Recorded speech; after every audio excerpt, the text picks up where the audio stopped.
na dependent yan sa technical glitch, dapat yan iproklama.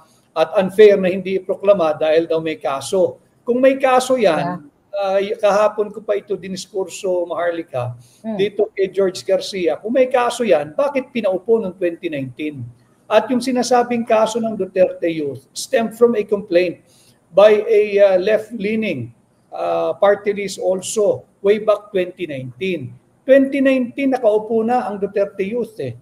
At kung sakasakali na yan ay carried over sa 19th Congress, bakit nakaupo ang Duterte Youth sa 2022 election?